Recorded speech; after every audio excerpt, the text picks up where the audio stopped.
పశ్చిమ బెంగాల్పై జరుగుతున్న రాజకీయ వివక్షపై నీతి ఆయోగ్ మీటింగ్లో నిరసన తెలుపుతానన్నారు ఆ రాష్ట్ర సీఎం మమతా బెనర్జీ. బీజేపీ మంత్రులు, నేతలు బెంగాల్ను విభజించాలని చూస్తున్నారని మండిపడ్డారు. ఇన్నాళ్లు ఆర్థిక దిగ్బంధనం చేశారన్నారు. ఇప్పుడు జార్ఖండ్, బీహార్, బెంగాల్ను విడగొట్టి భౌగోళిక దిగ్బంధాన్ని విధించాలని కోరుతున్నారన్నారు మమతా బెనర్జీ. এবং মিনিস্টার নিজে parliament is in process, he is making his own statement to divide the Bengal, and now from different sources different party member is giving different type of statement to divide Bihar, to divide Jharkhand, to divide Assam, to divide Bengal.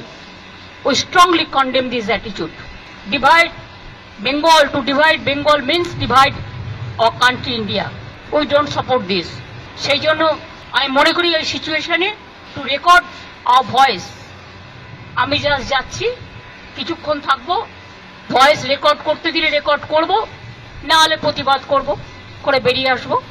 সুতরাং চেষ্টা করব আমার স্টেটের হয়ে কথা বলা, এবং আমি যতদূর জানি হেমন্ত যাচ্ছে, ওর স্টেটের হয়ে কথা বলবে। সুতরাং আমরা অন বিহাফ অফ আস